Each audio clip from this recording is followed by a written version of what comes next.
छत्रपती महापुरुषांच्या विचारांची दिवाळी। छत्रपती शिवाजी महाराज सेवा मंडळ, खारदेव नगर व्यापारी मंडळ व गोवंडी पोलीस ठाण्याच्या वतीने तसेच सामाजिक कार्यकर्ते राजेंद्र नगराळे यांच्या संकल्पनेतून महापुरुषांच्या विचारांची दिवाळी साजरी करण्यात आली। यामध्ये व्यसन मुक्ती संदर्भात धडे देण्यात आले, तसेच ज्यांना व्यसन सोडायचे असेल अशा व्यसनाधीन व्यक्तींना मार्गदर्शन करण्यात आले। या दरम्यान समता डान्स अकॅडमीच्या वतीने लहान मुलींनी डान्स करून तसेच विजय पाटील मिमिक्री कलाकार यांनी विविध सिने कलाकारांची आवाज काढून प्रेक्षकांची मने जिंकली। लकी ड्रॉ मध्ये विविध भाग्यवान विजेत्यांनी बक्षिसांची लयलूट करून कार्यक्रमांचा आनंद लुटला। प्रमुख अतिथी डॉक्टर राजकुमार वाघमोडे, राष्ट्रवादी काँग्रेस पक्षाचे दीपक सावंत, शिवाजी पवार, शिवसेनेच्या सुलभा पत्ताने, अनिता महाडे, चंद्रकांत डोळसे, दशरथ यादव, विनोद गुप्ता, प्रफुल्ल खानविलकर, अनिल सोनी, सिम्मती खोपकर, रंजना रासकर, मराठा महासंघाचे सचिन शिंदे, नितेश शिरसाट, सुनील कंठे, पाठक शेठ आदी उपस्थित होते। कार्यक्रम यशस्वी होण्यासाठी कवी गणेश मिरगुले, प्रमोद केंजळे, रोशन अवघडे, डेकोरेटर पंकज माने, सुनीता कापसे, उज्ज्वला परदेसी यांनी विशेष परिश्रम घेतले।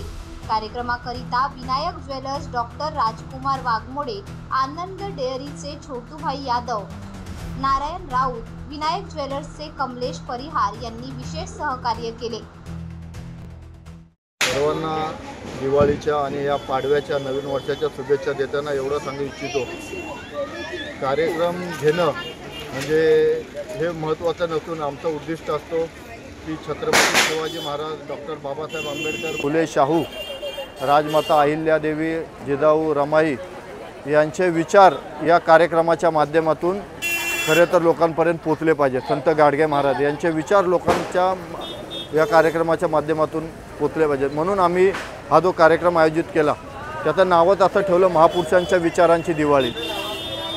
महापुरुषांच्या विचारांची दिवाळी म्हणजे काय तर कुठल्याही महापुरुषांना वाटत होतं की आपलं राज्य चांगलं राहावं किंवा आपले जे इथली लोक चांगले राहावेत, आणि आता जी या संपूर्ण विभागाला जी वेटाळणी घातलेली आहे ती म्हणजे व्यसनानी, मग दारू असेल किंवा ड्रग्स असतील किंवा इतर जे NDA वगैरे ते ज्या काही नशाच्या गोष्टी आहेत या नशेच्या गोष्टीच्या आहारी गेलेले आहेत। आणि एखाद्याचं घर उजळतं, एखाद्याचा पती जातो, कुणाचा मुलगा जातो, कुणाचा भाऊ जातो, अशा वेगवेगळ्या गोष्टी या नशेमुळे होतात।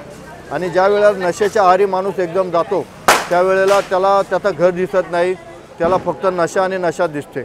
मात्र जे मी अल्कोनिमियस या संघटनेच्या संपर्कात आलो आणि त्यांच्याकडून सगळं जाणून घेतलं, त्यावेळेला मला कळालं की नशा हा एक आजार आहे। ज्या प्रकारे आपल्याला थंडी ताप येतो किंवा इतर गोष्टी येतात त्याचा हा आजार आहे, आणि या आजाराला जर घालवायचा असेल तर स्वतःच्या मनाची पहिली तयारी पाहिजे। कारण का जे नशा करणारे असतात त्यांना घरचे किंवा आजूबाजूचे मित्र नेहमी टोचून बोलत असतात, त्यांना वाईट बोलत असतात। मग अशा वेळेला त्या लोकांना आधार देऊन नशामुक्त कसे करता येईल हा करायचा प्रयत्न ह्या दीपावलीनिमित्त ह्या माझ्या सगळ्या माता भगिनी आहेत त्यांच्या सहकार्याने मी करायचा प्रयत्न करत आहे। याच्याकरता ज्यांनी मला जे नेहमी सहकार्य करतात त्या सर्वांचं मी विशेष आभार मानेन। ते म्हणजे खारदेव नगर व्यापारी मंडळ, जे स्थानिक जे आमदार, माजी आमदार प्रकाश फातर्पेकर, माजी नगरसेवक अनिल पाटणकर, तसेच जे मला नेहमी सहकार्य करतात असे माजी नगरसेवक राजनजी माहुलकर यांचा देखील मी विशेष आभार मानतो। या कार्यक्रमासाठी विशेष योगदान जे लाभलेलं आहे ते डॉक्टर राजकुमार वाघमोडे यांचं लाभलेलं आहे। तसेच जे आपले नारायण राऊत आहेत त्यांचं देखील विशेष योगदान लाभलेलं आहे। तसेच विशेष आभार सगळ्यांचा व्यक्त करताना ज्यांचं कुणाचं चुकून राहून गेलं म्हणजे दीपक सावंत असू देत, ते देखील आम्हाला कार्यक्रमाला मदत करतात। सुलभाताई पत्ताने, माडिकताई आहे, सुनीताताई कापसे आहेत, त्या वनिताताई आहेत, आणि ह्या सगळ्या ज्या ताईमाई आहेत यांच्यामुळे आज हा कार्यक्रम आम्ही एवढ्या जोशात आणि मोठ्या प्रमाणात घेतो। बघा हे जे कंदील आहेत सगळे भगवे कंदील लागले आहेत। भगवं हे त्यागाचं प्रतीक असतं आणि आम्ही प्रत्येक गोष्टीसाठी त्याग करायला तयार आहे। उद्या हे शताब्दी हॉस्पिटल हे जर खाजगी आज दिवाळी आहे, पण या दिवाळीच्या आनंदात एक दुःखाची गोष्ट आहे की हे खाजगी संस्थेला जात आहे, त्यावेळेला सगळ्यांनी आमच्या पाठीशी उभा राहावा, कारण हे खाजगी होणं ही अतिशय दुःखाची बाब आहे। उद्या एखाद्याला जर कुठला मोठा आजार झाला तर अख्खं घर विकायला लागेल, एवढे प्रॉब्लेम आहे। पुन्हा एकदा सगळ्यांना दिवाळीच्या शुभेच्छा देतो। ज्यांनी ज्यांनी सहकार्य केलं त्यांचे आभारी मानतो आणि प्रत्येक दिवस तुमचा जाओ दिवाळी दसरा आणि तुमचा चेहरा राहो हसरा, हीच आमच्याकडून शुभेच्छा। धन्यवाद, आभारी आहे। मुलींचं आणि मुलांचं डान्स ज्यांनी केले त्यांचं तर अगदी अगदी कौतुकच आहे। अगदी बोलतात ना, मुंबईकर काही करू शकतात। आपल्या लहान मुलांना जसं शिकवू आपण तसे मुलं शिकतात आणि मुलांचा खूप खूप छान डान्स केला त्यांनी, त्याच्याबद्दल त्यांचे सगळ्यांचे धन्यवाद। आपले राजेंद्र नगर म्हणजे राजू भाऊ यांनी आपला आज व्यसनमुक्तीबद्दल जो कार्यक्रम ठेवला त्याच्याबद्दल प्रथम तर राजू भाऊंचे मी धन्यवाद मानेल। आणि आपले राजू भाऊ प्रत्येक कार्यक्रमामध्ये अगदी अग्रेसर असतात। कुठलाही कार्यक्रम असो, अगदी गल्ली बोळामध्ये राजू भाऊ, अगदी हॉस्पिटलचं काम असेल काय असेल, कोणाच्या काय समस्या असतील तर आपले राजू भाऊ हजर असतात आणि न सांगता ते सर्वांची कामं करतात। दरवर्षी व्यसनमुक्ती कार्यक्रम ते ठेवतात आणि प्रत्येक कार्यक्रमामध्ये त्यांचा म्हणजे सहभाग असतो। अगदी गणपती असू दे, नवरात्री देवी असू दे, सगळीकडे आपल्या राजू भाऊंचा म्हणजे कार्यक्रमामध्ये सहभाग असतो। राजूचे कार्यक्रम म्हणजे खूप पहिले जो कार्यक्रम राजू घेतो ते सगळेच कार्यक्रम राजू छानच घेतो आणि त्याच्या कार्यक्रमाला प्रत्येक कार्यक्रमाला चांगला प्रतिसाद मिळतो। आणि आज तर त्याने एवढा चांगला कार्यक्रम घेतला आहे नशामुक्ती। तर माझं म्हणणं, जर कोणाचे घरात म्हणजे मिस्टर, कोणाची मुलं कोण जर दारू पित असतील तर ह्या संस्थेकडे त्यांनी संपर्क साधावा। आणि राजूने एवढं चांगलं काम केलं, त्याला जेवढे त्याचे आभार मानावे तेवढे कमीच आहेत। प्रत्येक वेळेला, मागच्या वेळेला त्याने हॉस्पिटलमध्ये शताब्दीमध्ये त्याला कळलं होतं की हे प्रायव्हेट म्हणजे प्रायव्हेट होतं आहे, प्रायव्हेट होतं असं समजलं राजूला। त्याने सगळ्या महिलांना सांगितलं हे हॉस्पिटल प्रायव्हेट होतं आहे, प्रायव्हेट हॉस्पिटल झालं तर आपल्याला त्याचा काही फायदा होणार नाही। आपले लोक जर का आपले सगळेच लोक काय श्रीमंत नाही राहत, इथे झोपडपट्टीमध्ये गरीब लोक पण राहतात, भांडी घासणारी लोक असतात, ते लोक काम करतात। तर अशा लोकांना जो आपल्या हॉस्पिटलमधला फायदा मिळतो तो सगळ्यांना मिळायला पाहिजे। त्याच्यासाठी राजूने स्वतःहून आंदोलन केलं, आम्ही पण त्या आंदोलनामध्ये सामील होतो। म्हणजे सर्वच महिला आपल्या विभागामधले कोण कोण होत्या, कोण नव्हते, पण सगळ्यात जास्त करून महिलांनी खूप चांगला प्रतिसाद त्याला दिला। आणि ते हॉस्पिटल प्रायव्हेट होऊ नये ह्याच्यासाठी त्याचे प्रयत्नच आहेत, होते पण आणि चालू पण आहेत।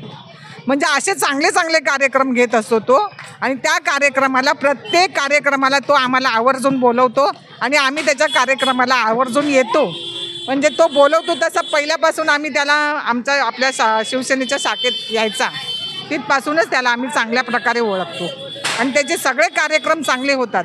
त्याचे जेवढे आभार मानावे तेवढे कमी आहेत आणि असेच त्याने काम चांगलं चालू ठेवावं आणि आम्ही त्याच्या पाठीमागे उभे राहू असं मी सांगते आणि माझे 2 शब्द संपवते। जय हिंद, जय महाराष्ट्र। राजूचा कार्यक्रम आजचाच नाही, प्रत्येक सणाला राजूचा कार्यक्रम चालू असतो आणि त्याचा मुख्य ध्येय एकच की नशामुक्ती व्हावी हा त्याचा मुख्य कार्यक्रम असतो। आणि त्या नशामुक्तीच्या कार्यक्रमातून काहीतरी वेगळे पण असं म्हणून तो डान्स वगैरे घेत असतो। आणि राजूचा हाच कार्यक्रम नाही, पण राजूचा कधी कोणाचं ॲक्सिडेंट झालं तर राजूला फोन आला तर समजलं की तो हॉस्पिटलला घेऊन जातो लगेच आणि त्याची जी काही सेवा असतो करत असतो। त्याचं जे मंडळ आहे इथे, त्या मंडळामध्ये जागा आहे, ती कोणालाही कोणी कार्यक्रम असू दे तर विनामूल्य जागा उपलब्ध करून देतो। कुणाही 2 पैसे तो हे घेत नाही। आणि आमचा योगा चालतो इथे, योगामध्ये विनामूल्य आम्हाला त्यांनी योगासाठी जागा दिलेली आहे। सगळ्या महिला इथे योगा करतात, फ्रेश राहतात, म्हणून राजूचा मी खूप खूप आभार मानते। माझं नाव उज्ज्वला पसिदी आहे आणि समता डान्स अकॅडमीमध्ये माझी मुलगी पण शिकते आणि ह्या सर्व मुली खूप छान डान्स करतात। आम्ही हे जे करतो आहे ते राजूला हेल्प म्हणून, कारण त्याने जो प्रोग्राम ठेवलेला नशामुक्ती, फक्त त्या प्रोग्रामसाठी कोणी थांबणार नाही हे आम्हालाही माहिती आहे। त्यामुळे मध्ये मध्ये थोडंसं करमणूक असेल तर माणसं कशी ती थोडीशी थांबतात आणि ऐकतात सगळं। त्यासाठी आम्ही राजूला हेल्प म्हणून त्याच्यासाठी आम्ही हा प्रोग्राम ठेवला, आमच्या छोट्या छोट्या मुलींचे प्रोग्राम ठेवले। आणि राजूला मी कॉलेजपासून ओळखते. माझा तो कॉलेज फ्रेंड आहे. तो कॉलेजमध्ये होता तेव्हापासूनच त्याच्या रक्तातच समाजसेवा आहे. आणि आता तर त्याचं असं आहे की कोणाचाही काहीही प्रॉब्लेम असेल तर तो पहिला पुढे उभा असतो. जसं की आता शताब्दीचा जो प्रश्न आहे तो, नशामुक्तीचा जो प्रश्न आहे तो असा म्हणजे त्याचं असं असतं की माझ्या घरचेच सगळे प्रश्न आहेत, अशा पद्धतीने तो सगळे प्रश्न म्हणजे हाताळतो. आणि मदत म्हणाल तर कोणी म्हणजे त्याच्याकडे गेलं आहे आणि असंच कोणी मोकळ्या हाताने आले असं कधीच नाही. काही ना काही जरी त्याच्या हातात नसेल तरी तो दुसरीकडून का होईना पण त्यांना त्या माणसाला हेल्प करतोच. आणि आमचा नेहमी त्याचा पाठिंबा असेल आणि आम्ही नेहमी त्याच्या बरोबरच असू.